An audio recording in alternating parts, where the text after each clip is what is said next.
just go right in there.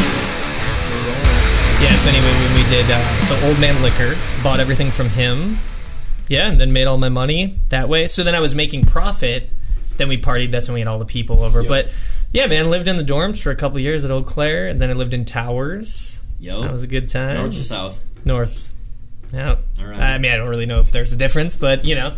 One's one, one's the other. Yeah, but I mean, like, I know people thought one was cooler, but... Yeah, it was the dirty south. Yeah, Oh, no. yeah. North. Did you guys both go there? No, I did. I went to CBTC. Oh, did you? Okay. Yep. Yeah. So, besides that, man, haven't gone back since, so... No desire to? Well, I mean, dude, like I said, you don't want to be a creep. You know, Right. I'm 34, it's like, these are college kids. Yeah, like, yeah. that was a past life, let it go. It's okay. Yeah, if you're going back, you're buying a house. Yeah, for sure. I agree. So, yeah, we got, want to introduce you guys and get you going. How's it sounding? Good. Let's start it off right, though. Okay, sounds good.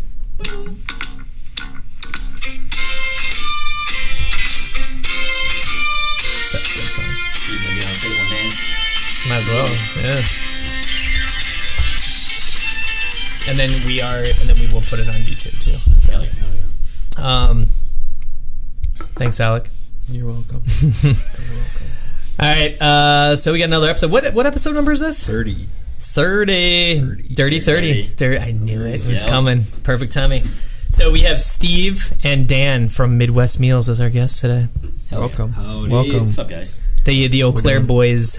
Damn right. And that, yeah, we were talking about before my old stomping ground. So kind of coincidence. That's where I went to college, and Coming full circle. it is, man. It's crazy. But yeah, I was just talking about. I have no desire to go back. No offense. The city's great, but again, I'm 34. Don't need to creep back into the college mode. But it is kind of weird though, like technology. Like, because you're talking about they upgraded the buildings, and I was like, we had nothing, dude. Yeah. I mean, I had the Nokia phone with the green screen. You know what I Yep. mean? Like, and we had a actual landline in our room. I am dating myself. Yeah, you are. Yikes. They still had the boxes in there, but by the time I got there, they were. Yeah. Well, I mean, we were talking about how like everything's so upgraded and like all bougie and shit. Yep. Like the kids are like, yeah, because mine was like a prison cell. Well, now dude, they have, and like, they condos. just gutted out towers both north and south, and they had some people invest a bunch of money and made them all nice again. I'm like, they're fine. Dude, these kids are soft, man. What do you think, Alec? Fucking 10-ply soft. Yeah, 10-ply, yeah. they're just soft, dude. Yep. It's like put them in best. a little cube. Here's a gross mattress.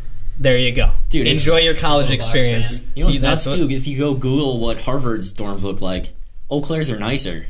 Oh, Harvard. Oh, I believe that. Actually, yeah, it's weird because private. I've noticed this, like expensive private schools. I don't know if this is a trend, but I had a buddy that was in Cincinnati and like Johns Hopkins and shit like Yeah. that. So they pay all this crazy money, but like they're in the hood. Yeah. Like these schools are like they're surrounded with barbed wire.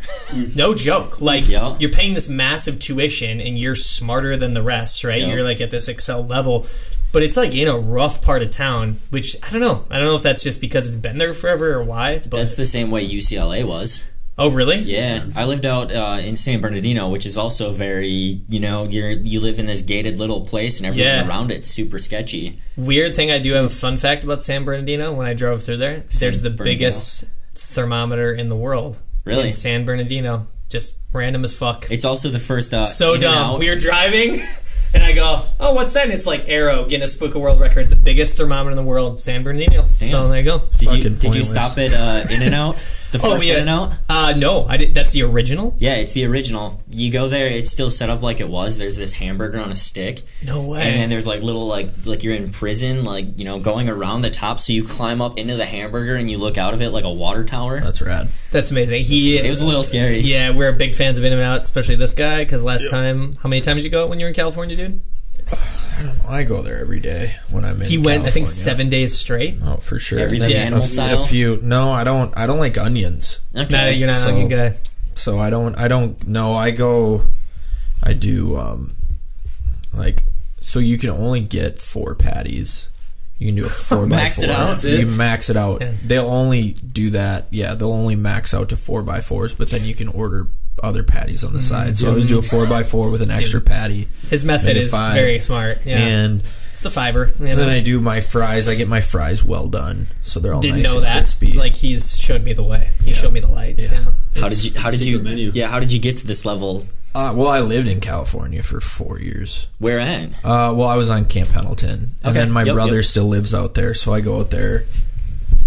I go out there and visit a few times a year. I'm going to go out there at the end of March, and then I get tattooed out there. But I gained some knowledge throughout the years. It's so good. Yeah, didn't know about the well done. Yeah, that's a necessity for sure. Didn't know. They're Last time I had animal style, I wasn't feeling so hot. I went there with Frankie, and yeah.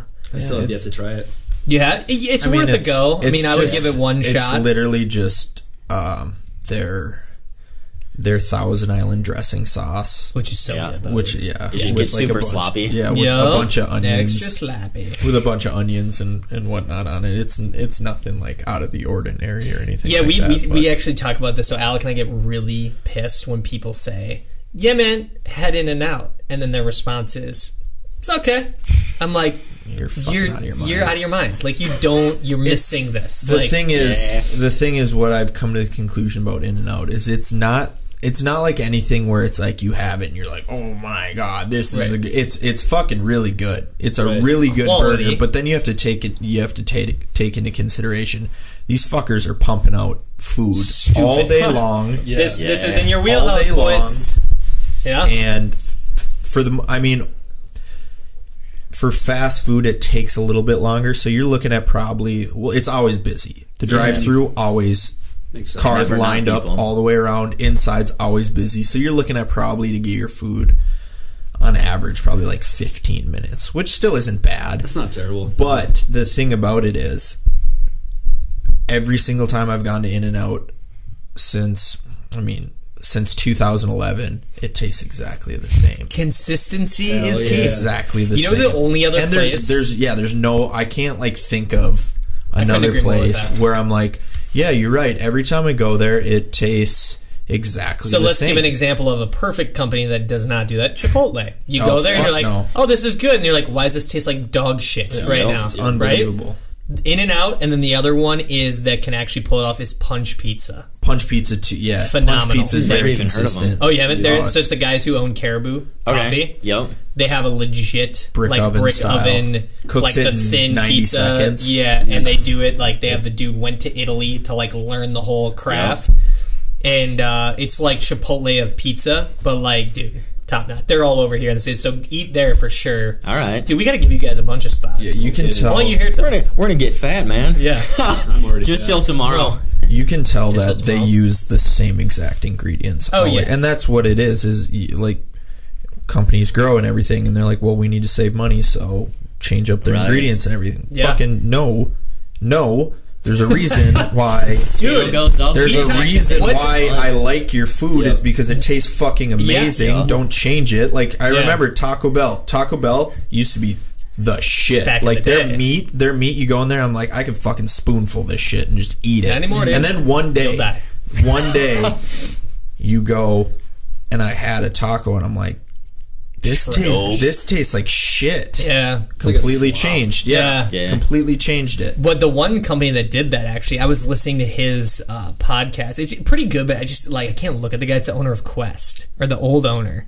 What's his name? Tom Billion? Yeah. He fucked over Quest bars hard, because what was the product or the food? There's one thing in there they used and they switched it. Are you talking about erythritol? It might be. So that's what, from my understanding, was the ingredient that they were trying to manufacture that they didn't have the actual machines to make. Okay. So they had to make the machine so that they could make the bars with erythritol. Okay. Which is what makes it that sticky, kind of substance that fucking. Because they used to be good, and now they are dog shit. Now it tastes like fucking asshole. Well, now they're distributing into Walmart everywhere. They're just you couldn't pay me to eat those. Have you ever had their like peanut butter cups? No. You might as well no, I did. You might as well go to a fucking classroom, take a fucking piece of chalk, and just bite into it, because that's what it tastes exactly like. Quest, you fucking suck. I can't wait, dude. We got to get this. I want to leak this to Tom. Actually, I don't think he's the owner anymore. They could be they could come to me and be like, Alec, you know what?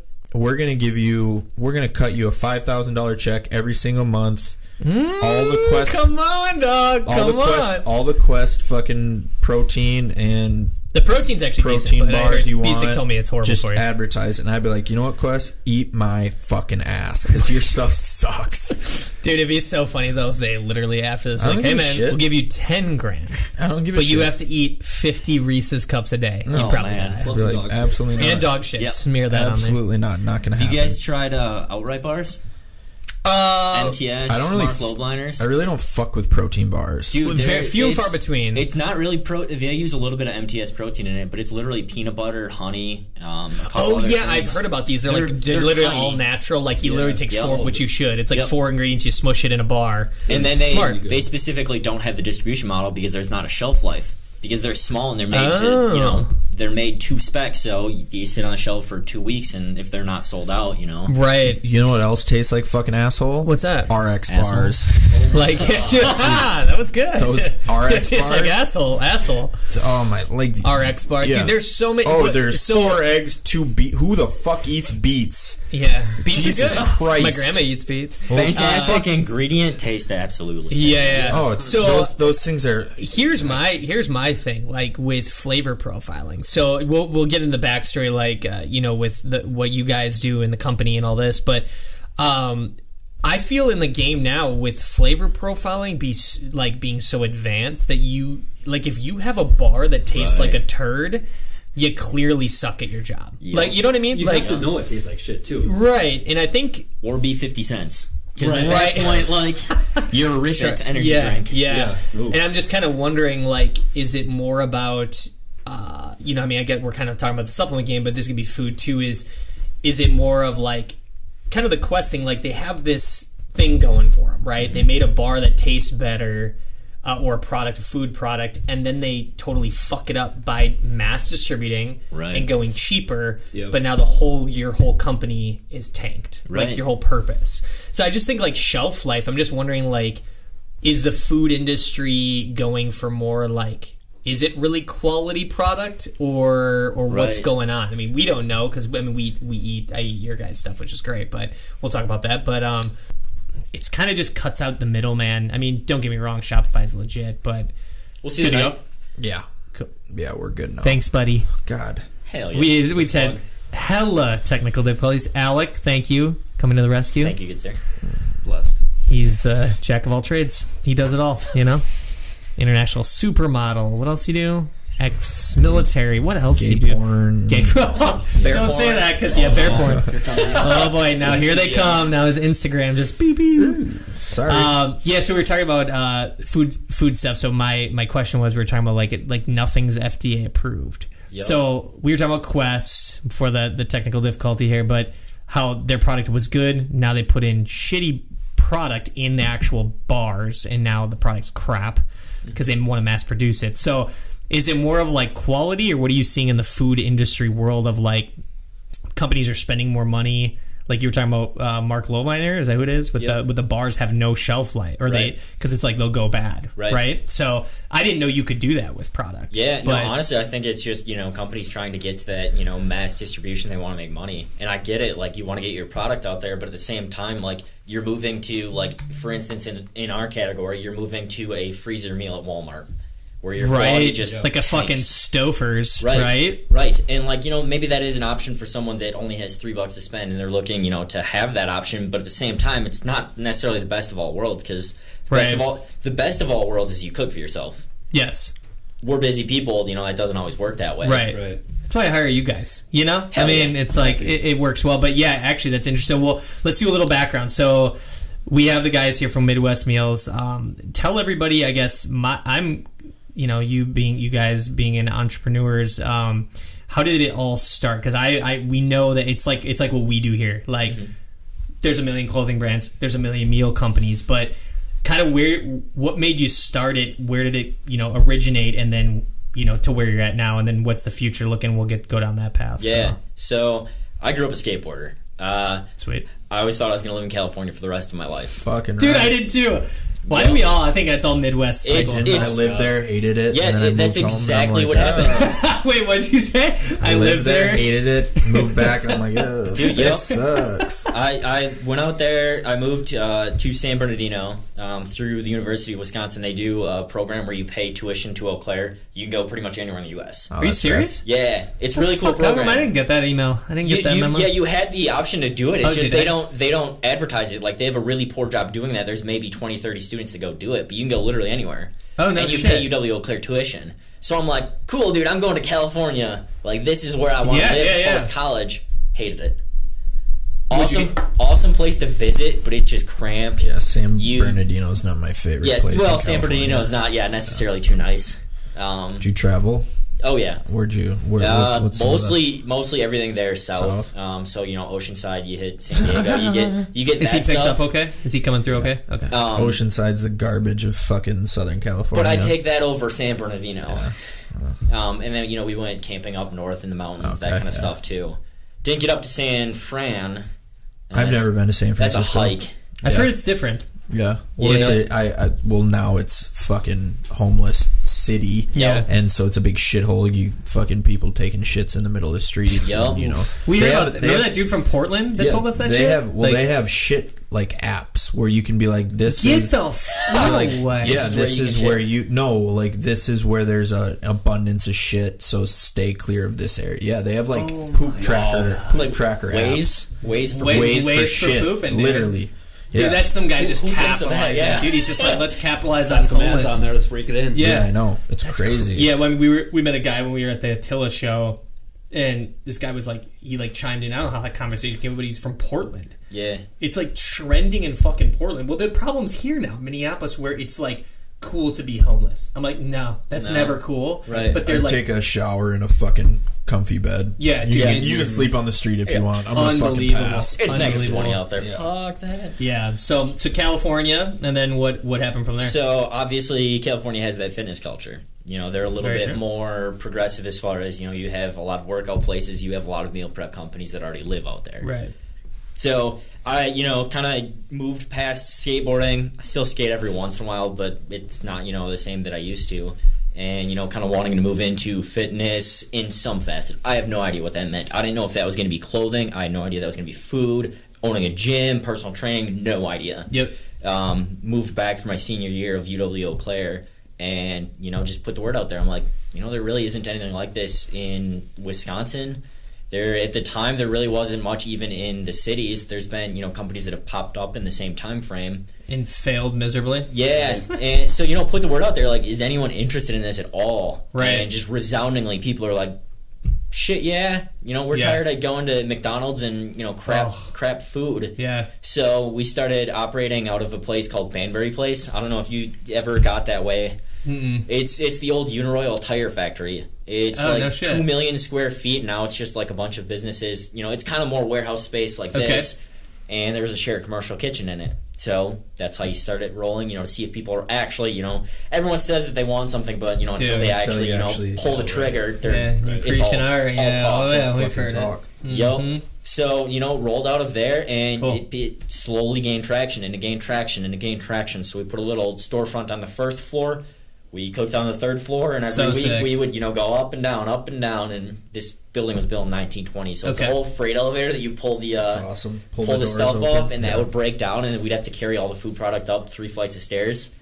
Jeez. That happened a lot of times. But so coming from like an entrepreneurial standpoint, like I don't want to necessarily be that forever. So I'm like, we got to build our own kitchen. What's the next step? So we started looking at building it on that first floor where we were at, but it was an old building, not necessarily great for foot traffic. Old building, you got to get it up to, electrical code. It was something like $30,000 just to get the electric ran to the suite before we started even doing anything. Mm-hmm. Like, to get electricity in there? Because they wanted, the building owner wanted us to pull in our own service so that we, if something happened, we wouldn't draw other people's power out. Right. We're like, fuck. Yeah. Commercial kitchens are expensive, and you had $30,000 on top to not even begin starting the build out. Right. So we started finding other places in Eau Claire, and we found a cool spot just off Hastings, in East Ridge Center. Yep. It's right next to a supplement store. It's right next to a gym. It's right next to tanning. it was a sweet location, and we just built it, and we've been rolling with it. It's awesome. When did you start all this? 2015 technically. It would have been while I was in college, just kind of putting it out, like, hey, let's throw up an Instagram, see if anyone's interested. Cool. Yeah. It wasn't until 2016, because the actual licensing and stuff, it was probably a 3-4 month process to get the health department in there, understand what we were doing, and get actually licensed and certified to do it. It's one of those things, like in Minnesota, it's a little bit easier because you can actually do stuff out of your house. In Wisconsin, it has to be a commercial kitchen. You have to be ServSafe certified. You have to have insurance. You have to have, the licenses that need it. Which is weird to me because I'm thinking, the fuck don't they do that in Minnesota? I don't know. Right? Grimy. When super when we first started, there's a toenail in my food. Yeah, well that happens. Oh yeah, I was following a dude down in Kansas City that was doing it, but he would grill everything out like in his grill out of the back of his house, and then they would go drive him around. Jeez. I'm like, dude, that's sketchy. Yeah. So people are eating that. So who did you cook before this? Were you a meal prepper and anything like that? Well, yeah, I meal prep for myself. Did you learn? Did you like hire a chef to kind of teach you what's going on, or the culinary ways? We had a chef. Yeah. For you guys. For the company. So I hired on a full-time chef. And awesome.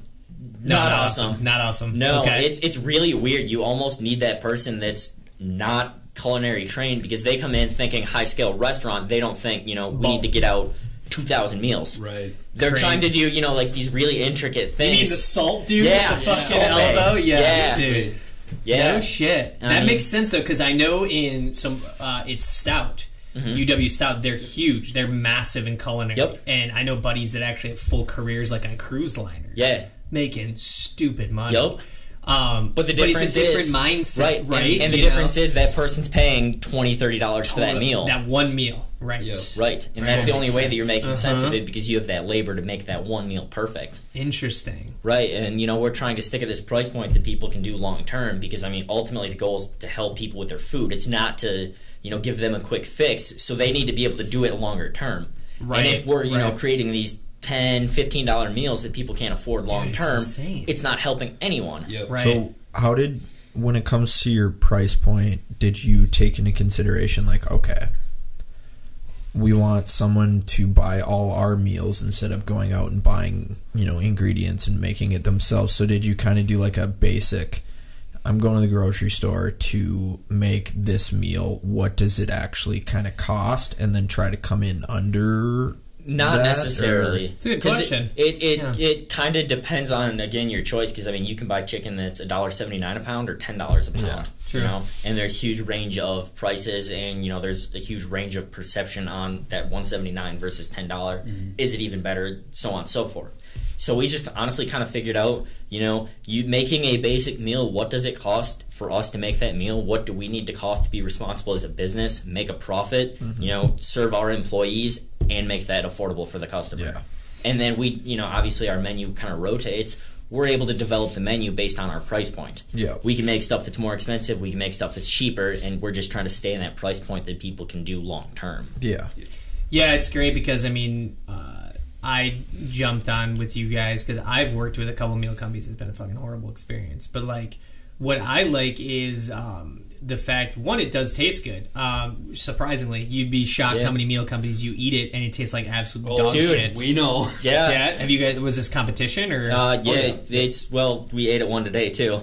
Did you get? What were you guys doing in the cities then? You were finding new locations to move here. Looking at locations, but one of the best books I've ever read, Made in America, Sam Walton, the guy that started Walmart. Sure. One of the biggest things that he did was he went to other places and figured out what they did really well. Awesome. And figured out what they didn't do well so that they didn't do that. That's kind of how actually checkouts originally happened, because there used to be a checker at the end of every aisle. You go down an aisle, you check out, you go down the next aisle, and you do that everything. They stole that from somewhere else. Yep. So that's one thing that we try to be, super aware of is testing from the Walmart frozen aisle all the way up to the more expensive meal prep companies to see what they're doing well, see what they're not doing well. It's awesome. And one of the things that they don't do well is they don't season anything.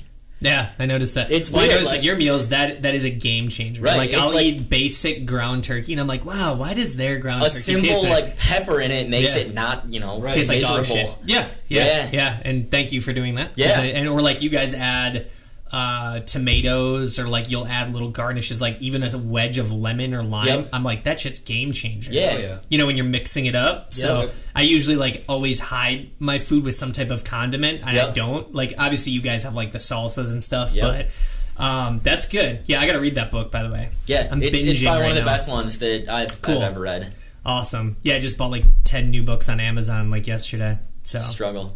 yeah, I know. So that's interesting. Yeah, for me, it's what I seem, or what's appealing to it is one, or why I've had issues in the past is like you're giving quality product, but your price point is definitely there. Where I've noticed just financially for me, like I have a kid on the way any day. Shoeing, great thing for my wife and I, where we're like, okay, we always make our own breakfast, whatnot, or like 1 to 2 meals, but it's like that weird 1:30 in the afternoon when Alec and I are here trucking along at the warehouse, and I'm like, dude, I used to be like, oh, let's grab some at Chipotle or some shit. But I was telling someone about it, was the portion control aspect is mind-blowing. Even like being in the industry and doing this, you lose sight.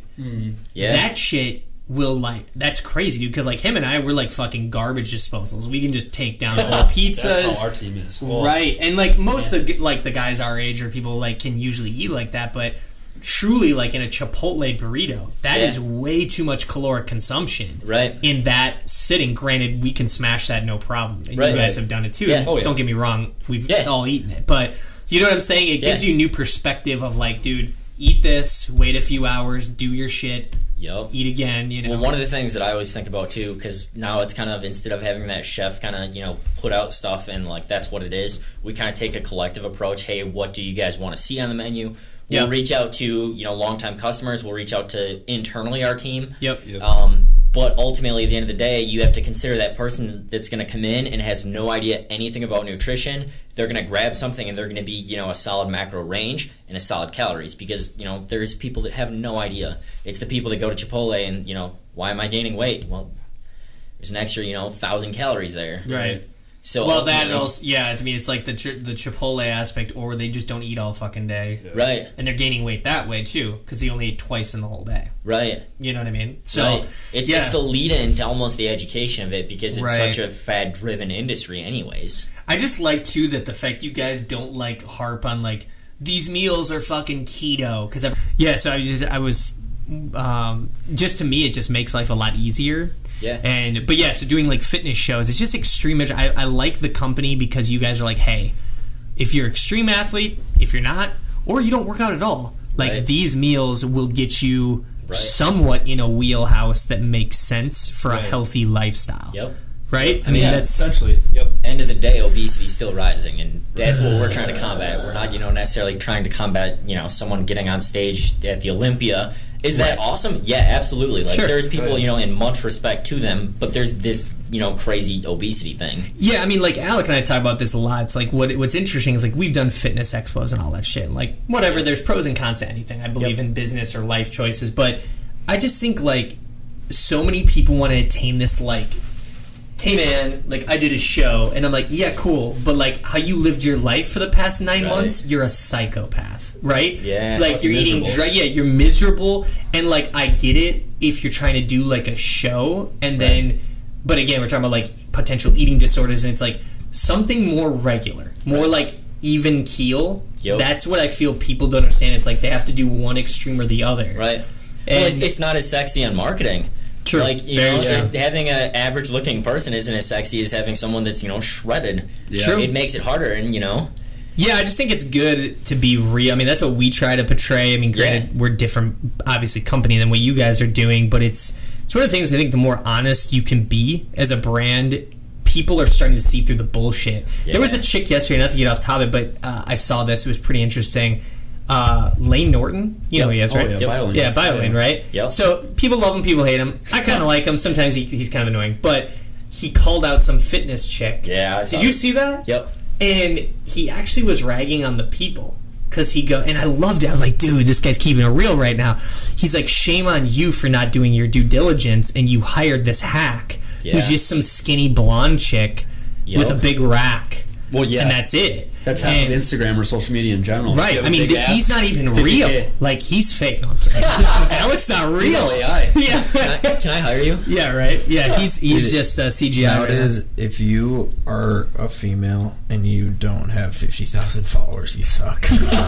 Basically. Right. It's like girls like. What are you doing with your life? Well, you did a couple really good poses that one time I know. where he does. Did you see him where he like did the thing? And then the best is when people think he's serious. I'm like, oh, I just want to Start DMing him. Yep. Yeah, it's crazy. But yeah, I just think like with all the industry, it's refreshing to see someone who's more like, hey guys, if you're into fitness, if you're not, if you're, you know what I mean? Like you guys are kind of playing the game at like a full even playing field where like a mom will order or like some like Alec and I where we sit there and we work out regularly, but that's not our like that's not our end all be all, right? It's part of what we do.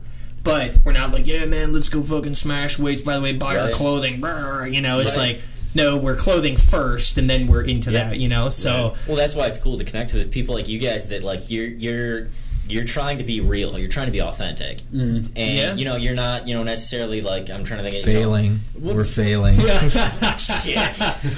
We'll take that back. it's not working. It's not working. I don't know what to do now. But, like, I mean, ultimately, at the end of the day, like, you know, the best possible marketing is, one, being yourself, and two, being a good person. Yeah.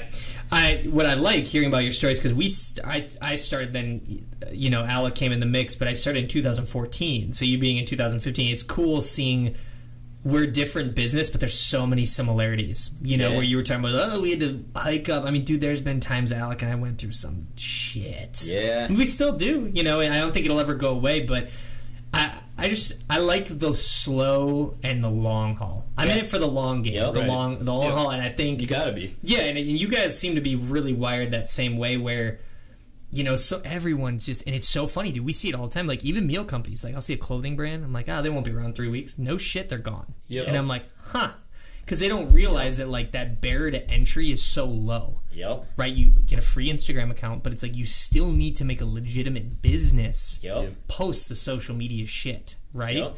And it comes full circle. Right, you know? Right.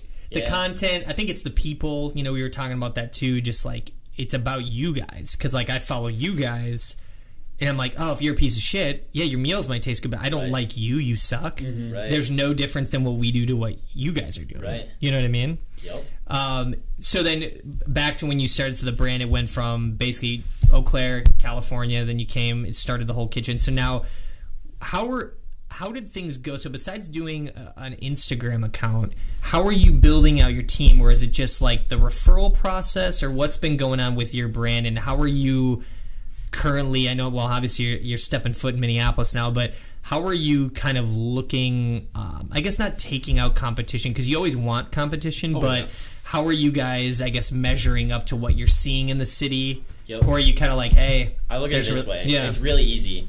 If Arby's and McDonald's can exist and both thrive 2 blocks away, right, more power to more meal prep companies. For sure. As long as they have, you know, the ultimate goal of helping people. Yep.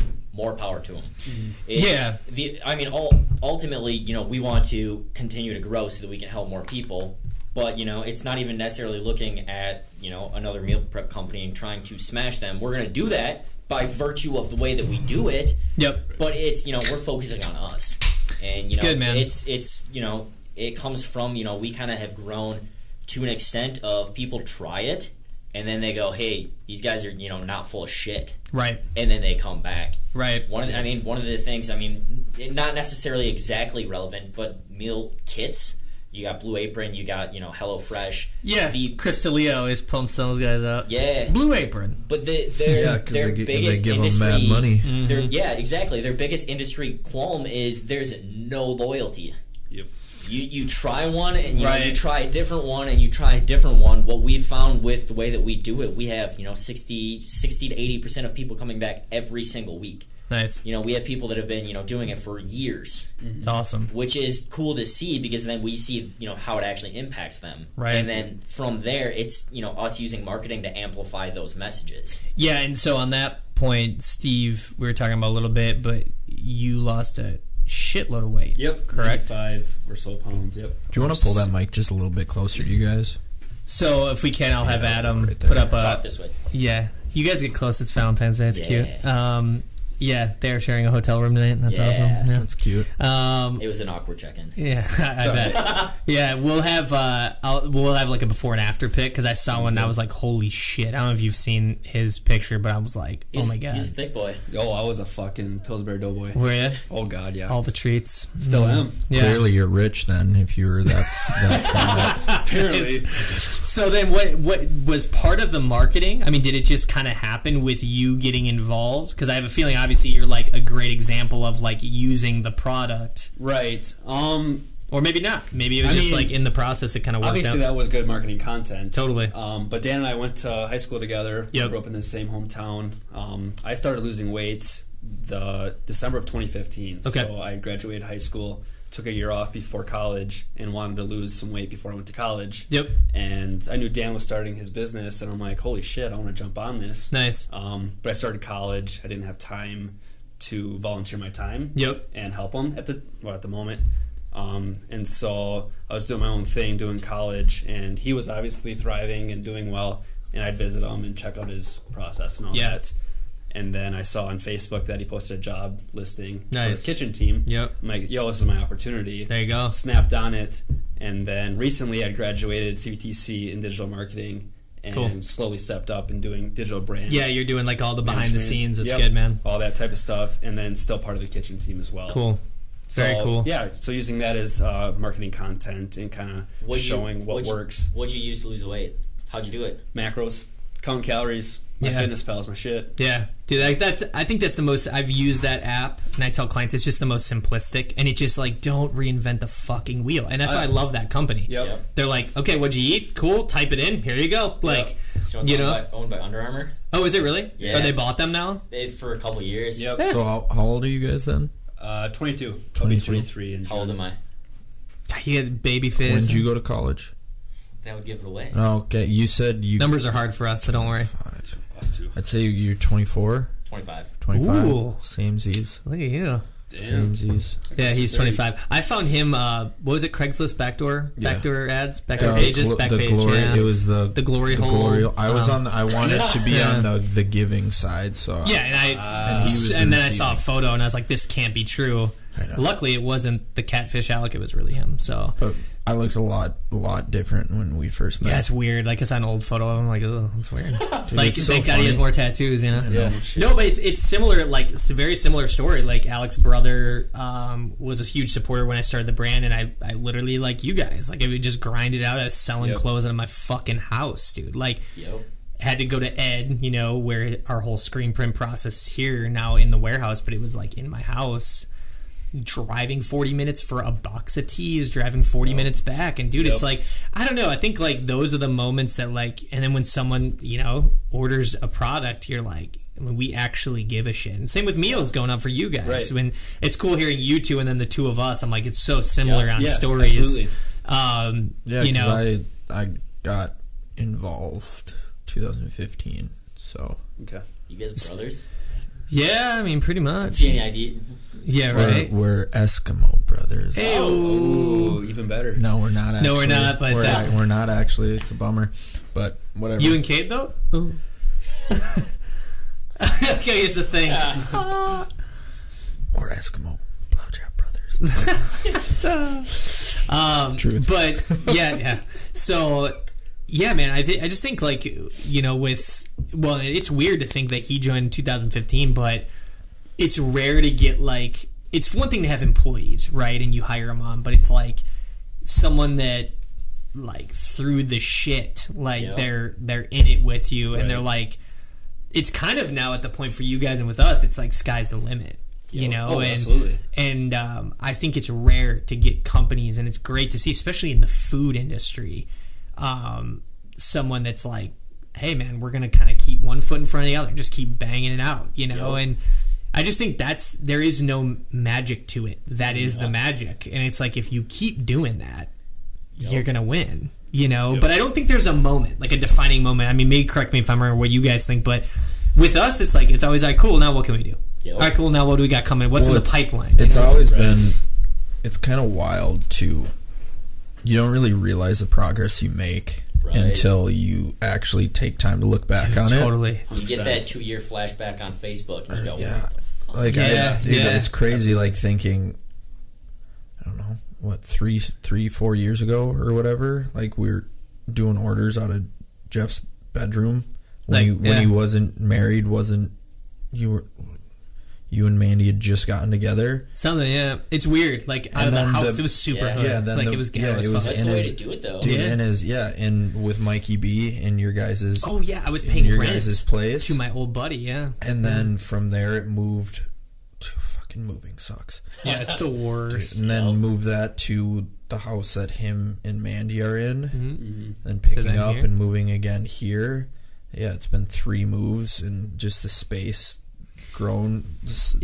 And you like, then you like look back and you're like, we're like running down into that extra little closet to grab shit in Mikey B's room. Oh yeah, it was back crazy. Upstairs and then to this, it's weird. You don't really realize your progress until you're like, oh shit, it wasn't always like this, and you kind of forget where it all stemmed from. And then you're like, it's perspective, man. Hey, 100%. Things aren't super shitty. It's almost the exact same thing losing weight. I was just gonna bring that up. Yeah, they're one of the same guy, the facilities manager. Since we kind of got going, he loves kind of our concept, and he's down a god awful amount of weight too. Yeah. But you see him every single day. You don't see that little bits of progress. Exactly. But then you go back and you look at that picture from 2 years ago, and you go, holy shit. Yeah, don't even realize it. No shit. You see those little micro changes, you don't necessarily see the entire thing. You take a second to look back at it. Yeah. My roommate last night, he was going through my profile pictures on my Facebook. Nice. And it was a Christmas picture from last year, and he looked at it, he's like, geez, Steve, you were thick as hell. You lost a shit ton since last year.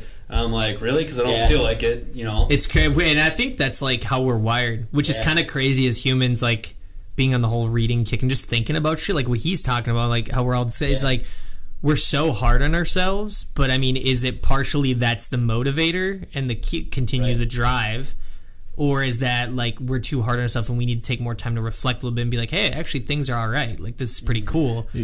It's a constant, I think it's good, it's good and it's bad. It's like a constant anxiety. It's like being fucking scared all the time. Oh yeah. And then is it good? And then it's good because like it makes you work. Yeah. But at the same time, is all this worrying like good? Right. And then you're like, okay, are we just like killing ourselves slowly? So what's it's trying to find that like balance. Yep. And dude, honestly, I think vacations are huge. Like getting back. Okay. Dude, okay, Mexico, man. Just came back. No, you don't realize how burnt out you are. And like it doesn't matter if you like, I love every aspect of what I do with my life. Right. But I'm like, I need a fucking break because you become complacent. You're just like, dude, it's weird too. Like right now, the culture, like you see it, like it's popular to be entrepreneur. It's popular to be business for yourself. Be in a business that's growing. But you get all these personalities that are like, you need to grind. It's such bullshit, dude. It's the biggest load of dog shit. And I mean, like, I try to read a lot. I try to do a lot of stuff. Even like, Harvard Business Review, they'll put out stuff that, Unless you guys want to get like super cranked and get weird. Yeah, it's super tasty. Good to go. Honestly, you guys post about it all the time, and I was like, yeah, dude, it's stupid. Like, we wouldn't pump it if it tastes like dog shit. No joke. Ooh, tangerine. Yeah, mango, guava. Yeah, so before are we good? We're good? Yep. We're rolling. So what you were saying, we were talking about entrepreneur stuff, like, so it's not kind of, actually that's a light term. I would say it's heavily glorified and how is that? That's fucking delicious. Doesn't sound it's really good. Yeah, so it's one of those things where you're like, they're glorifying it, but it's like the most non-glorifying fucking thing. Right. So I'm trying to figure out, maybe I'm just wasting my time, why is that? And I think it's like the fucking cars and the bullshit. Yeah. But I'm like, what they don't understand is like the stuff you guys have gone through, what we go through. Like, for example, you talk about carrying the meals up 3 fucking flights, and people are just like, what the fuck, dude? Yep. Like, the amount of times him and I have probably said, what the fuck? Yup. I mean, what? Right. A million. I couldn't even tell you. But I think a lot of it is, a lot of people quit because they're like, oh, shit's not going our way. Or like, you have a consistent, you have a hard month. Yeah. And because you're going to have your ebbs and flows with everything. Right. Mm-hmm. You know, whatever the seasons may be, you know, New Year's, all that kind of stuff. You're like, shit, what, you know, is this going to end or what? And a lot of people are like, well, fucking, I guess it's not working out. Yeah, we're not getting as many sales, so we'll just hang her up, you know? People look at the exit. They're looking for the reason to get out, not the reason to stay in. Yeah. No patience either. We want everything right now. Yeah, well, yeah. That too. It's a combo platter. I just think, like, for us, like, social media is such a plus. And then for so many people, it's so fucking toxic. Yeah. But, like, what were you saying, though, before the technical difficulty? You were talking about, like, your thoughts on the whole, like, so they're glorifying entrepreneurs. Yeah. Well, just, I mean, talking about going on vacation, it's like, you know, if you absolutely grind yourself out of something, you're going to hate it. Right. And your product is going to suck. And it's just going to go downhill. You need to take that step back. Totally. You know, you need to understand that, you know, it seems counterintuitive. Like, you might love what you do, but if you don't take that time to, you know, refresh, you're going to burn yourself out. And that's what... You have to look at it as, okay, you're grinding and... Hustle, dude! Yeah, and fucking, it's like... How many knuckles do I have? All that shit. Nice. It's like, okay, well, let's say you just put in a 12-hour day. How much... What did you do? What did you fucking do in those 12 hours? I would much rather be like, you know, smash it for 2-3 hours a day and then put all your effort into that instead of what maybe getting, you know, one or 2 hours of work in your so-called 12-hour day. It's like, okay, fucking cool. Look at the way Europe works. Those people don't do shit. They fucking holiday for a month. Yeah. And they're happy as shit and they still get things done. Yep. Think of all the people in fashion and, you know, designer shit. Where are they from? Europe. Across seas. Not here. They're from Europe. I clearly... It's like someone bragging about a slow time on a marathon. Yeah. You know, it's like, hey, that's man, I ran analogy. 4 hours. And it's like, cool, I finished in 2. Like, why am I a worse person because I did better? I ran a marathon. It took me 3 days, but I still fucking did it. You did it. Like, okay, well, you suck. Sucks. Yeah, it's a perspective. You know, it's really weird. I just think it's like we're our own worst enemy. Right. You know, and... It's like we're trying to gravitate towards something that's not real. Yeah. You know what I mean? Yep. I've been doing a lot of reflecting on shit. Like, as I'm reading, I'm like, ugh. Like, yep. But, you know, we're hard on ourselves, but it's like, I think you have to enjoy it, you know, but do what works for you, you know, as a team. Like, and as your brand. So many people tell us, oh, like, we were talking about this, like, the polls and shit, Alec, like, on Instagram, where it's like, hey, you want this or that? Fucking worthless. And then they fucking tell us, and we're like, damn, that's a landslide. 99% want this. Then we do it, and then, like, no one follows through. And so I'm like, you know what? Fuck this. We're just going to do what we want. Now, don't get me wrong. There's trends, like, in fashion, different from food, potentially, but you're seasonal. We're seasonal. Yep. But it's like, you know, there's certain things I like, but I'm not going to do it because every other brand's doing it. Right. Well, that's Apple versus, you know, Samsung or someone like that. Apple's, they understand what people want, but at the end of the day, they're going to put out a product that they want. Right. Versus, you know, finding a poll of people want X, Y, Z, you know, 100 different variations, and they try to do all of that. Right. Instead of just doing one thing well. People don't know what the fuck they want until you give it to them. Right. Oh, just like music. We were talking about that. It's so subjective. Like, oh, I love this band. I'm like, do you? Or was it just on repeat on Octane? Right. And it's crammed down your throat. And now, and now next thing you know, you're like, oh, maybe I don't like them. And that's why I think, like, with the social media portion is that's, if they like you, then the product, which is fucked up, it's almost that secondary. Right. Right? That's fucking twisted to me. Yeah. Like, it seems counterintuitive. Yeah, is it supposed to be the product and then, like, oh, the dudes are cool, like, that's rad. So, like, I'll continue that. But well, it's because everything's becoming so transparent. You can see into, you know, other people's lives. You kind of, even if it's a fictitious life, you see behind the scenes a little bit. You know, and if you see behind the scenes a giant company and you go, holy crap, that guy's a piece of shit. Right. All of a sudden, you know, whether or not that's the best product in the world, you don't want to support it. That's true. Yeah. Well, I think people, if they don't see what you're doing, they think you're a fucking psychopath. That like, too. Why is this guy not fucking showing what he's doing? Yeah, what's he doing? Yeah, the game's kind of changed a little bit. But I guess, you know, you have to know how to maneuver, I think. Yeah. You know, like, I don't know. It's crazy. I'm just seeing so many parallels with, like, our business and yours. It's pretty nuts. So what are you noticing? Like, what's the big thing you, so far, since being in business since 2015, like, what are you noticing? Not with just meal prep companies, but food, I guess food in general, like FDA regulations, like what is it? Is it kind of like the wild fucking west? That's my vibe. I'm getting this whole like, dude, the supplement industry's like put heroin in it, cool, whatever. Fuck it. People like, it doesn't get past it, right? It's honestly, I think diet is becoming a religion. Ooh, 100%.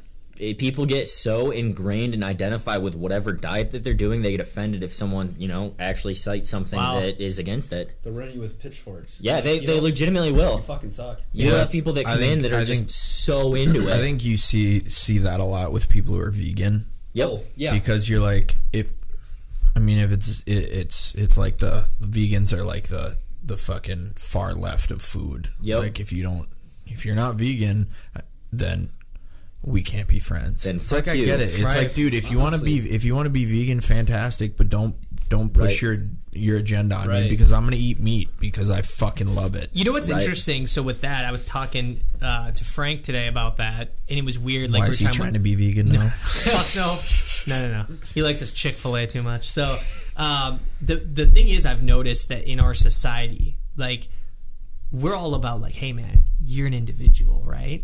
Sweet, you got tattoo, cool, do you. But the second like you do your thing, we're the quickest to fucking throw you in the pit and be like with the pitchforks comment. So that's like with the food, and I love that analogy how you said it's like a religion. Yeah, where it's like I'm like, holy shit, that's a good point, because like remember like CrossFit. Like, bro, I'm like, I don't give a fuck what you do. Right. Like, go ahead, injure yourself, fine. Right. But if that makes you a better person and you're happy, I don't give a fuck if you do kipping pull-ups. I'll do real pull-ups. Don't come to someone who understands, physiology and tell them that it's a better way, because good luck. Exactly. I mean, if it gets you active, more power to you. And if you like doing it, more power to you. Totally. I don't understand when was the turning point when everyone cared what everyone was doing. Yeah, I think that's because social media again goes back on that. Yeah. Like, honestly, so many people waste so much time and it's like, why the fuck do you care? If I want to put fucking anal beads in my ass, let me. I don't. Hey, Valentine's Day. For the record, I don't. But like, well, I saw. Wait. Make sure Adam edits that out too. Actually, I do. Wait. But it's like, what do you care? Is it what does anything that I do have any effect on your life whatsoever? Yeah, I mean, and it gets to the point where now it's so hard. Like, for the longest time, you see shit on the news and everything, and you're like, all right, whatever. But it's become so prevalent in today's society that it's so hard to ignore now. Where you're just like, it fucking finally is like getting to me. Where like all these crazy takes a lot to get to you too. All these crazy motherfuckers out there, and you just hear story after story, and you're just like, it's so hard not to pull your fucking hair out because there's so much delusion. There's so much delusion out there, and you're just like, you just want to be like, why do you live your life this way? Here's the thing, man. Oh my god! But here's the crazy thing. I was telling him this. That shit's always been around. We're just now seeing these fuckers come out because they have access. I got this. They have access. So the thing is, it's like it's always been there. But I mean, it's like almost like the out of sight, out of mind method, right? Where like it's like you have a choice too at the end of the day, and that will never be taken away from what I'm looking at. You still have a choice in what you want to do. So it used to get to me too. I mean, he's been a huge help for me. Like, hey man, it's all good. Like, let's kind of like go our way. Certain situations where people in other brands or some, like the one dude at that one brand, he's like, you're using a Reaper. I'm like, bro, it's an illustrated Reaper from a tattoo artist. Like, your shit's off the fucking internet, you ripped. I'm like, and the Reaper's not this original idea, but we made it original the way we did it. So it's like, dude, you didn't come up. It's like Andy said it the best for Silly. He's like, you're taking your thing and making it better. Right. You're not reinventing the fucking wheel. Anything and everything that can be done has already been done. It's already been done, for the most part. What's the quote? Good artists copy, great artists steal. Yeah. Yeah, man, for sure. It's the nature of you're putting your spin on stuff. No one's really necessarily doing anything crazy brand new. Yeah, I mean, there's like a ton of brands that rip our shit. There's a bunch of brands that are probably trying to figure it out and do what you do. But Yeah, I mean, I try not to get bent on it, but it's getting gnarly. I mean, to the point where I don't even look at like Facebook. Yeah, because that's I don't the fuck with worst. Facebook. He doesn't even do it. Like, he has an account, but he doesn't even deal with it because it's like, dude, I did like a purge though. Yep. On mine, where like, it's great. So I see a guy and he literally was talking about the weather, and I go like this. Goodbye. Deleted him. I'm like, you're off the grid, bro. Like, we're done. Yeah. He was literally, you know where it's like the color block? Like, do you know any good vacations? I delete. Like, no. I have done. a fantastic strategy. You can't judge me for it. Okay. I might though. Every day, if you log on to Facebook, you eliminate people on their birthday because they pop up. I look at people when it's their birthday. Have I talked to them? Yes or no? And that's where I exit. This is so true. I mean, it's terrible, but it's convenient because I don't have to go through everyone. Because I mean, Facebook's getting a little bit better that they're not, they're allowing you to do stuff, in bulk. You don't have to go into individual people, right? But in that method, I'll see someone that pops up that I knew in like elementary school that I haven't talked to, and it's not relevant. It's like I look at it and I'm like, are you providing value in my life? No. Exit. That's awesome. And what's funny about that is I love the response to that, though. People are like, I feel bad. I'm like, well, why? You have the choice. You have the right to add or delete them.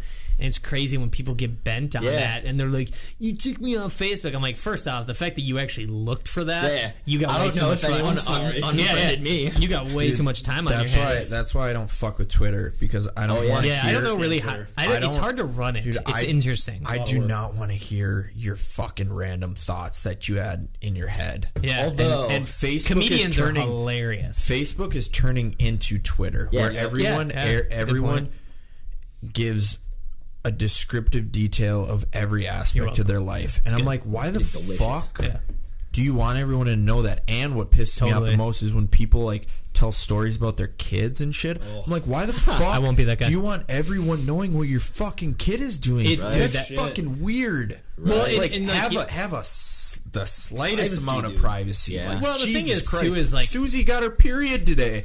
What the I needed to know that. Interesting. Like, today was a bad day for her to wear white. Yeah, right. I mean, dude, I think it's like lack of fulfillment, and it's like when people, or like even the scams, the people that catfish and the people do. It's like if they invested their time into a legitimate business. Yeah, like, dude, I've said this many times. I'm like, can someone tell me why people do that shit? And it's not easy money, which is funny because I'm like, you're like trying to make believe like you're you and scam money, and it's like, just do a legit business. I don't know. It's just like, it's just very toxic, and I feel like now it's getting exposed. People are realizing like people are mega, mega, mega unhappy with shit, and I don't know. I don't know where it's going. I'm like, honestly, sometimes like, hey, I do the whole thing like we focus on our shit, and I think that's all you can do. Yeah. Unless you think different, or you guys. I mean, it's like, I don't know. We used to worry about shit like with other brands and stuff. Not like in a competition way, but like, you just see stuff. Yeah, you see stuff, and then it's easy to see your faults. Yep. Right. Comparison is the thief of joy. Oh, where'd you get that one from? Pulled it out of my ass. Oh, nice. Yeah. Dude, that was honestly, good. That was good. I think within the past like 6 months or so, I don't give a fuck.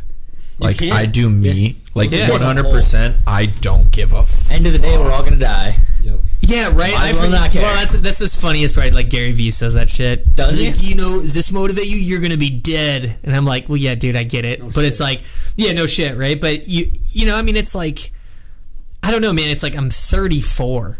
And I've been all right so far. Yeah. And I think it's like, we'll be all right. You know what I mean? And like, I don't know, man. My circle's small, and it's like meeting you guys is great, and like seeing, other entrepreneurs, but like legitimately doing it. Yeah. And why I'm saying it that way is what I get bothered by is the glitz and glam bullshit. Like, I drive a fucking Camry, dude. Like, I don't need to sit there and floss a fucking Mercedes. Yeah. Like, I'm not trying to fool anyone. My goal at the end of the day is like, strip it all back. It's like playing music in the band, and like, what we do here is like, you guys are making quality food products for people to better their lives. We're making quality apparel brand and clothing that makes people feel better about what they do. Yeah. And it's like, and it gives people a tribe. I mean, it does. Yeah. I mean, it's, everyone wants to feel a part of something, and that's why, we get hit up, like I've told you. Actually, this is a great topic. When we first started chatting, and I was like, didn't want to ask him like, well, what can we do? You know, I want to be a customer. I want to try this out, but I want to say, hey man, I'll hook you up. So it was great. And I'm like, yeah, we'll do the same here, whatever. But we were on the same page where he's like, dude, I hate when people ask for free shit. Yeah. Like for meals, they're like, hey, can I have them? And it's like, dude, we get flooded daily. Like, this food, these clothes had to come from somewhere, which means my bank account. You are asking for me to give you something from my pocket. Right. And it's like, no one would do that. Yeah. Especially to your fucking face. Try go to Caribou and just be like, hey, can I have this coffee? I give the comparison all the time where I'm like, so basically what people are doing is you're like, here we go. You go to a restaurant. Well, especially with like social media, you're like, hey, give me this meal for free. You know what I'm gonna do for you? I'm gonna fucking take a picture of it and I'm gonna put it on my Instagram. And everyone's gonna come. Uh-huh. How's that sound? Sound good? Yeah. They'd be like, huh? Are you fucking high? Yeah. Right? Fuck off. And it's the balance too of like toting that line but influencer marketing, right? So you have to like we're in that bind right now where we had people with our team and we don't want to put a code. We don't want it. We want it to be like, and the people that we have on board now are like, we're letting them, we're like giving them care packages. Yep. Like, rock this. What do you think? Hell yeah. And they're like, the shit's dope. Like, I love it. And so for me, it's like, as what they do as individuals is the people seeing them. So like one of the girls is a very well-known barber. Well, she's rocking it while she's fucking cutting hair. Yeah. And I'm like, that's the best clientele. 100%. And it's like, yeah, she has a good fun, but it's not about the number game on social media. Yes, the number does matter to a degree. But if we like have this pie with all the pieces, it's this little snippet, I feel.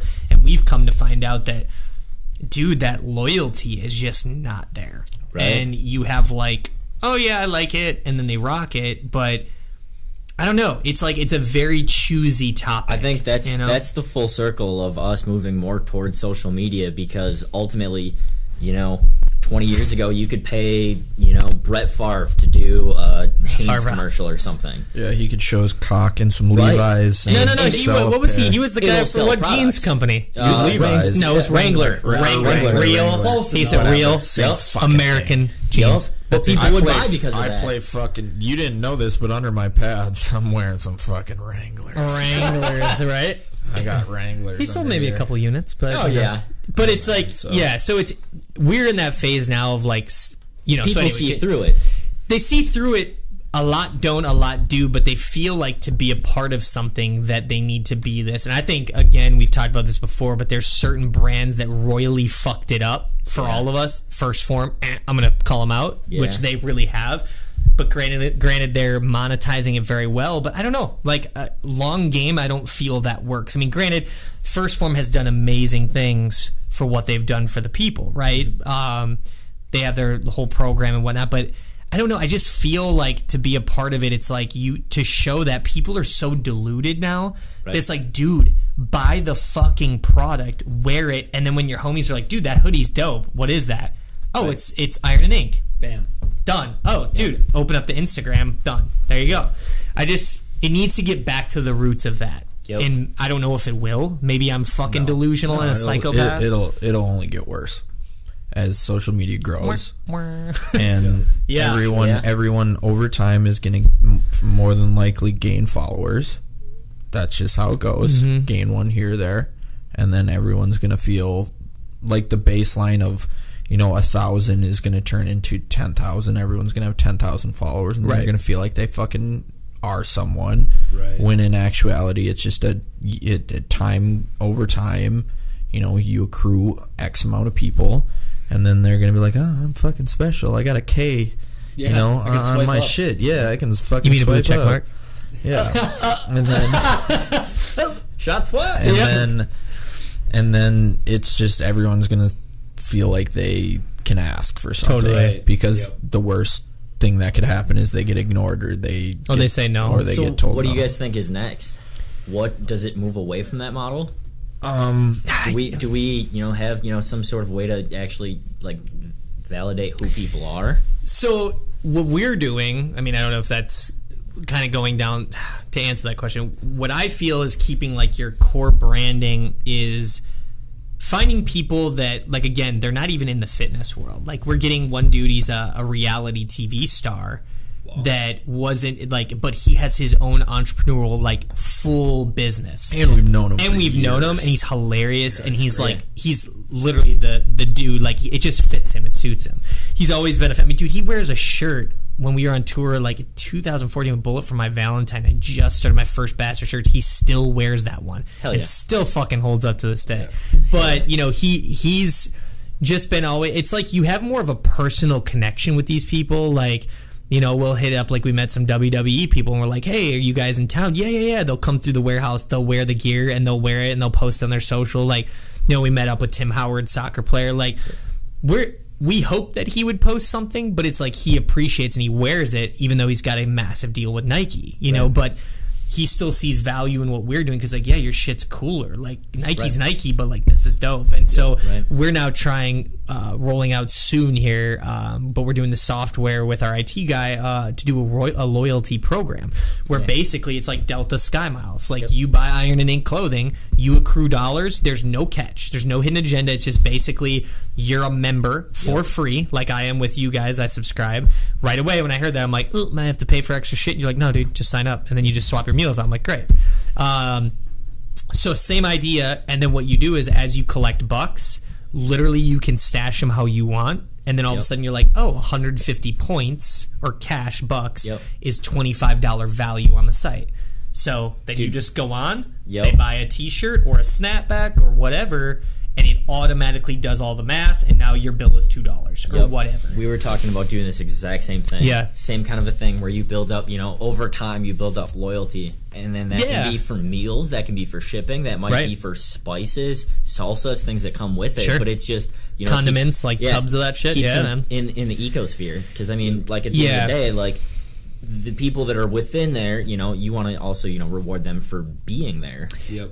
I mean, like, the brand that, not like it's an original idea, but I feel it's because we do it, is we wear Alive denim. They're based out of the UK. They're fucking awesome. They're stretchy, like, super tight jeans, but they're stretchy. They're literally like you can work out in them. It's amazing.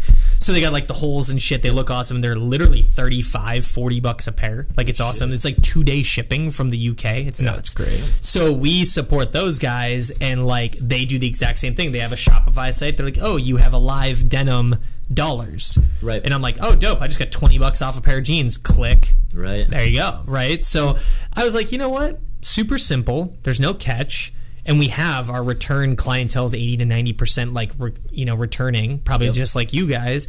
And to me, that's like the best way to say thank you. Is like, besides personalized notes that Alec and I write, we're just like, that to me is. I thought that was cool when I heard from you guys too, that you do that too. Yeah, I mean, if we're he does some fucking gnarly shit, dude. There was a couple funny ones, like with Chris, a buddy of ours, and we just write some nasty shit to him, and then he posts it. But I think, like, going back to your question, I think it all depends on notoriety. Like, people don't think they can DM fucking Nike and be like, yo, hook me up with free shoes because it's Nike. Right. I think you have to get to a certain level where people are like, oh, this is like the channels you'd have to get to talk to someone to be able to get to, you know, they free think that shit. They can ask like, they're gonna search small like, guy. Yeah, right. You're like, well, we're at a level where people search us out. Right. You got to get to that level where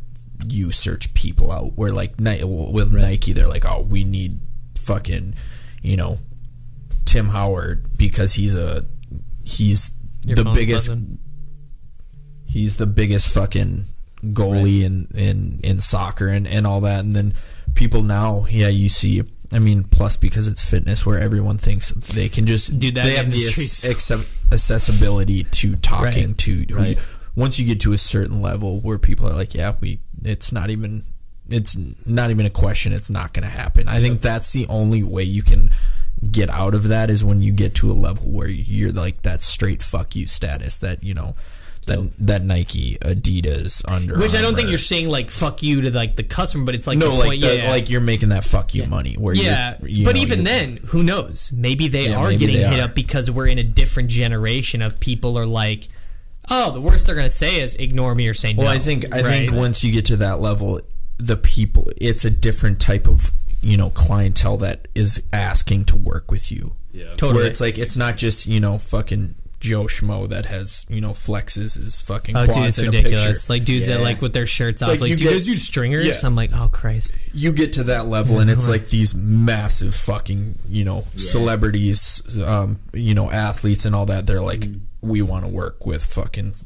ironing. I think that's what it will take. I don't think it'll ever go away, but it's just going to change the kind of people who are asking for things or want to work with you or like that.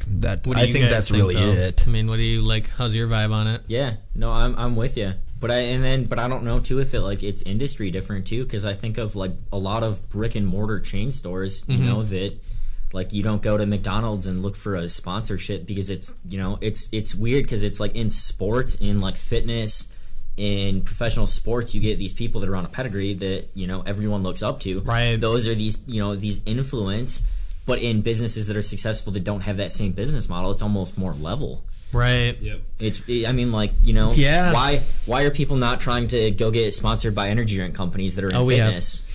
No, I'm kidding. No, but it's true. Yeah. I mean, but the interesting thing about that, it's something with I think fitness. Yeah, for sure. Like in sports / fitness, like somewhere where you have like a pedigree or Yeah. like music. I don't know if you guys see it there too. I mean, like you try to get like certain endorsements, like we have that, but it's more of like it's a subjective thing. Like Right. it depends on what level tours. Next thing you know, you have this cover song, it blows up. Now you're on tour with this massive band. Now everyone's like, well, I guess this band's good. And then they actually dive in your shit. Like, fuck, Right. these guys are really fucking good. Whatever. It's weird. I think it's partially the industry because my wife said something about it where she's like, she calls fitness out. She's like, it's fitness because she's like, think about like high end designers or more streetwear type brands, which is totally what we're going for. Like some of our stuff, we don't even put fitness on the garment. Right. We're like, nope, iron and ink. That's what we're going with. We're a clothing company, more streetwear, and they put they sponsor skateboarders and stuff like that, but like. Yep. It's weird, man. It's different. I just think it's like this, hey, I work out.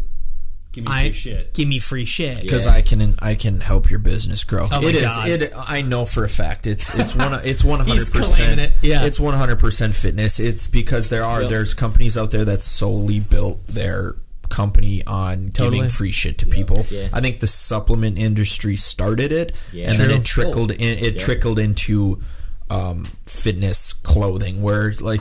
And that's what, and then not only that started it, but now all new brands are taking that. They feel like they need to start That's how they have to do it. So you see these small bullshit brands that are here today, gone tomorrow, right. And all they're trying to do is fucking find their ambassadors and athletes to promote their shit because that's what they think.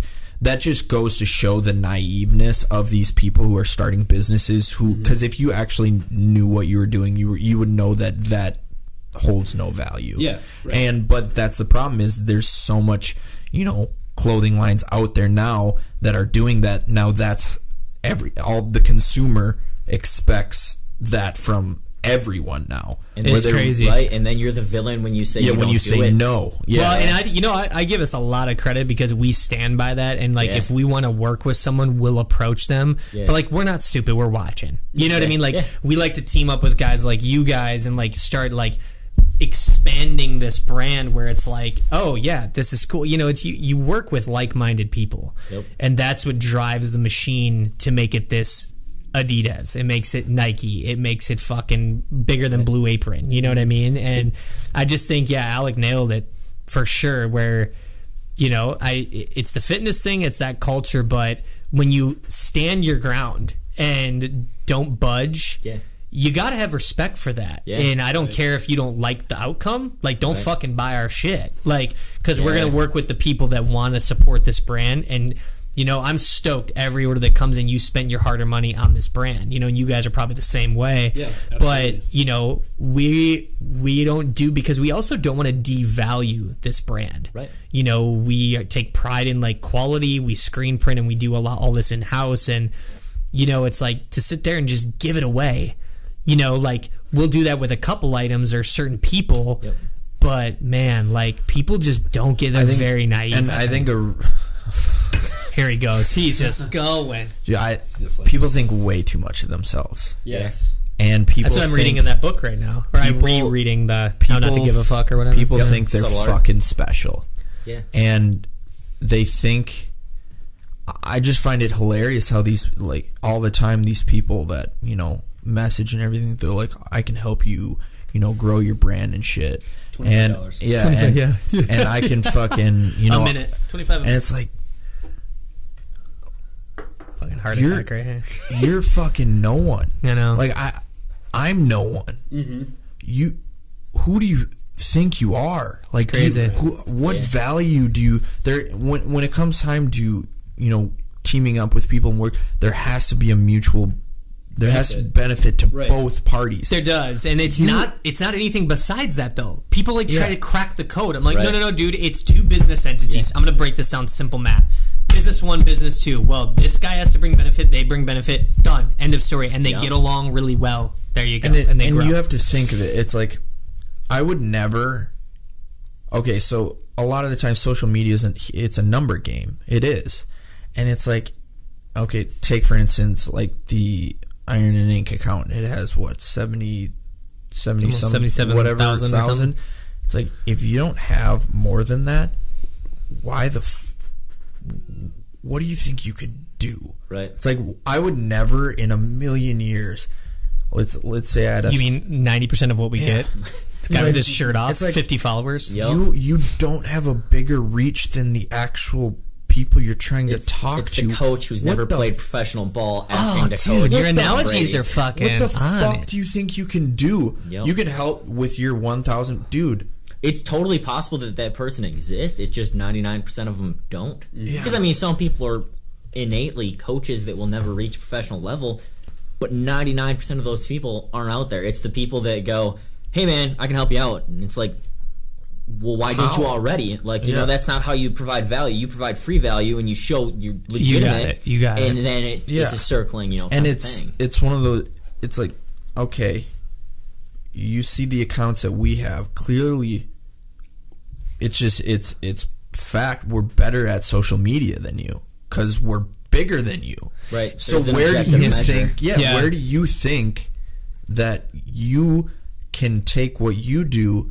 If you could do what you say you can do for us, why the fuck doesn't it show? Yeah. Right. That's what I find. Yeah, and I think it's almost like a resume. Yeah. Like for a job resume, where you're like, okay, if you can bring value to me, then what can you do? And they're like, and that's when all of a sudden, dude, they shut the fuck up because they're like, I mean, like I can post pictures in your clothing in my bedroom. What? Like, sick. So can I. Yeah, and that's the thing is like, I think it's pulling from like delusion. Like people are so far away from what's really happening because they're working their cush 9-5 in a cubicle minding if you love it, great, kudos, but you fucking probably hate it.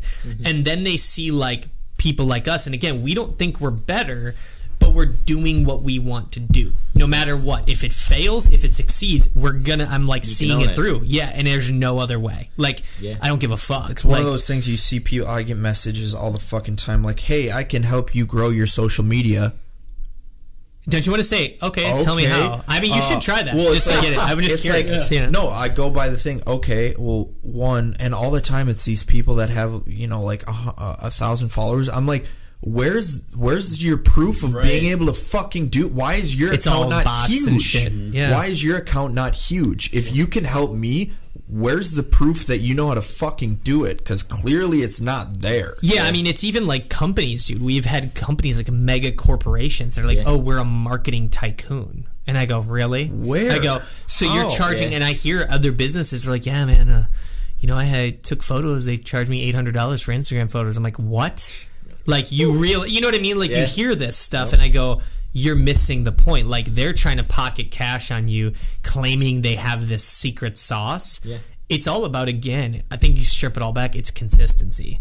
Yep. Like, you know, you might have, like, you know, good physique or this, that, but I mean, dude, it's getting to the point now where I think actually I know that people are looking at like even the pretty faces and going, what other value is there, right? It's slowly shifting that little bit, and that's good. So I think like it's going to the better way than the negative. Everyone's like, Instagram and social media is going to be done. I'm like, you're an idiot. No. Go crawl back in your hole because it's going to get bigger. Yeah. Yep. But we are looking at more of a shift in, I think, a better direction where people that have already entered the game, they're now like, ugh, I need something else, but I like this platform. Like, it's a solid platform. I'm not going to lie, of all social media, I think Instagram's knocked it out of the park, you know, when it comes to being user-friendly and what they do and provide.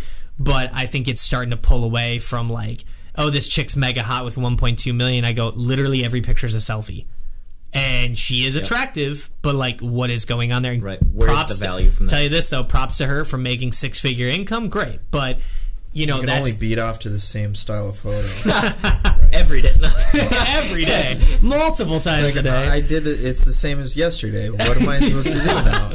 Well, people are really catching on to the bullshit, too. Yeah.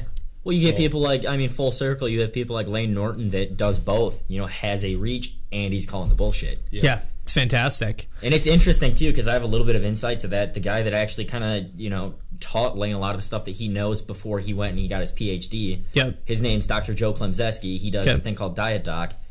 I've heard of him. Yeah. Opposite. He is so reserved. Like shit. He has like 4 degrees. He's gone to very prestigious schools. He helps a lot of people, but he doesn't understand that social concept where, you know, like you can use it to also do good things. Right. It doesn't have to be that negative. I think of people, there's a difference between having a huge following and doing nothing with it, and having a huge following and trying to make a difference in someone's life in some aspect. Yeah. Right. And it might not resonate with everyone, and that's not your goal. I think as long as you're doing something besides, like... Dan Bilzerian. Yeah, dude. That's a fucking stud. That guy just... How'd you become a millionaire? Well, gambling. I'm like... oh shit! Yeah, can't knock and that. And then became more But that's like I actually listened to that podcast again not too long ago. But it's interesting. So like even off that topic, he's kind of like joking with it, like it's pathetic, is what he's saying, because he's like, I'm fine, and he's like, I did what I want to do. I took risk, like he did. You got to give the guy credit. Like he went all in. On a hand, and he won, which then but now his whole thing is like, dude, I'm kind of doing whatever I want, and people are envious. People of this, it's like, dude, you gotta commend a guy that's able to just do whatever the fuck he wants, and like, I don't think it's bad. Now, does he provide? Is he a guy I look up to? No. Is he a guy I follow? No, I don't. I don't get inspired or influence from him. I have a lot of respect for some of the, no matter what, they're just doing what they want to do. Yeah. You know, I mean... doesn't happen anymore, really. No, I'm hoping, maybe it's just me, but I'm hoping things are going better. You're kind of on the same wave as what I think, is that people are seeing the bullshit. And I think we need more of those. I mean, we've always kind of just done our thing, and I think some people are now opting in that have never been a part of the brand. And again, you got to go back, peel all the layers back, man. What the fuck is your purpose of your brand? You know, you're a meal company. If you guys are like, yeah, we're going to start doing fucking, I don't know, anal beads, I'd be like, what are you doing? Guys. Got a customer. Yeah, right? Hey, if we know a guy. But you know, that's like how we look at it. Alec and I are like, do ambassadors for that? Because I'm in. 40% off code. 40% off code. Do ambassadors? Ambassadors, dude. This is good. All right. Yeah, I mean, I think that's kind of how, you know, for us, we're a clothing company, and we're just going to continue to get better at that craft. Yeah. And that, I think, I'm pretty sure that's the sauce, is like, you just do what your whole thing is. You do what you do and do it. Yeah, what's the steps now? Like, so where you guys are at, so you're looking to expand to Minneapolis, and now what's the next phase or the next level for Midwest Meals? Building out locations. World domination. Yeah, I love it. World domination. I mean, ultimately, like, we can only reach so many people from where we're at. We can ship nationwide, but again, you're shipping. So you're dealing with, you know, stuff going places. You're losing control of the actual product because you're putting it into the hands of UPS. Right. They don't care as much as anyone else. You know, stuff gets damaged. Totally. But you also take away, you know, at our storefront in Eau Claire, we have everyone take it at very minimum. They're required to take NASM's fitness nutrition certificate. Cool. You take that away. So when you're doing something that's shipped to someone when it's an educational product, they don't get to talk to that person. Right. So big scheme of things is we start adding locations. Yep. Whether it's Minneapolis, whether it's Madison, whether it's Rice Lake, Wisconsin. Sure. It's starting to build those out. And It's then awesome. it's, one after the other, making sure, again, coming full circle to the beginning of the conversation too, is we're able to do it consistently. Because, you can have a boatload of money and throw out, 100 locations, and it's going to be a turd because you just exploded. Yeah. Yep. The big old turds. Yeah. Yeah. Gordy's County Market in the region, they went from like 2 stores to all of a sudden they had 40 stores and too they much. fold. Yeah. Because you can't keep consistent at that level. Yeah, I think again then that boils back down to like growth is always good, but I think growth it comes in different ways in different businesses, but I think a lot of times if you just go too big too quick, man, you try to backpedal and you're like, oh fuck. You skipped the lessons. You did. Yeah, for sure. Yeah, that's awesome. And then are you looking at like joining up with actual grocery stores? Or are you guys like looking at having your own standalone shops that people go in, get their meals, and then you do the online? It would likely be that. So it would be more so, to almost have, like if you are McDonald's of the world, you have a physical brick and mortar building. Right. So it would be like having more of those, Yep. Spread out through the Midwest. But then from there, we can also service, local deliveries, having someone run out to someone's house in an insulated bag. Yep. Again, you have your person in control. You're not, throwing it over to the shipping guy who's returning the box, whatever. Right. If they have questions, they can ask it. Yeah, I was actually going to say, how is like Uber Eats fucking up your program? Like, is it, you know what I mean? Because like Uber Eats and like, what are the other ones? Like there's like 20. Postmates, Bite Squad. Well, Bite Squad was like the OG, and then all these other guys came into play. So I can order any restaurant, but it's from the you perception guys, of it. And, right. At the end of the day, food's food, calories are calories, macros are macros. Right. You can do all of that stuff. You can still pick better quality stuff. Right. That's where we kind of try to lay.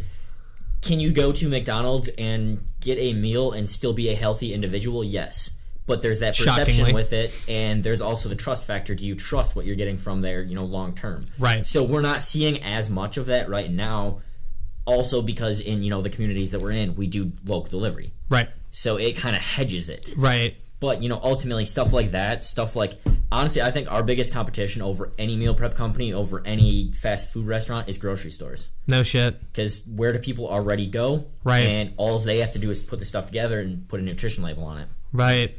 It's literally going to be the biggest competition for meal kit Now, are you talking about like frozen meal section? No, I'm talking actually the grocery store doing what we do. Because what we do is we're doing the cooking for you, right, and making sure that the nutrition is sound. Right. That's not necessarily a hard recipe.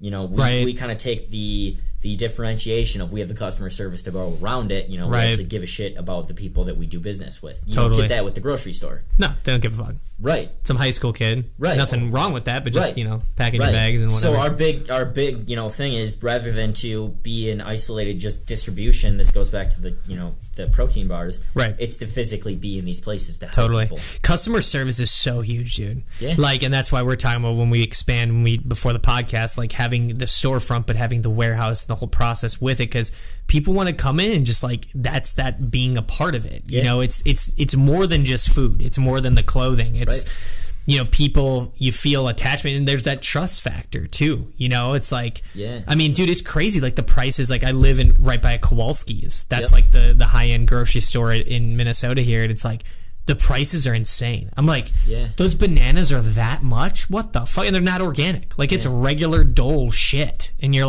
standard issue banana, but since it's sitting in a Kowalski's and it's got a beautiful light glowing on it, people are paying this premium dollar. So, I don't know. And it's finding that balance too, because ultimately as a business, you need to have responsibility to earn for your employees, for your business. Correct. But at the same time, not beating the customer into the ground by charging the max capacity of it. You leave a little bit on the table and you play that long game. Yeah, for sure. And that's the thing what we've dealt with a lot of the clothing items. It's some people hey man, I'm if you're saying this is way out of your price range, okay, that's fine, but you need to shop somewhere else then.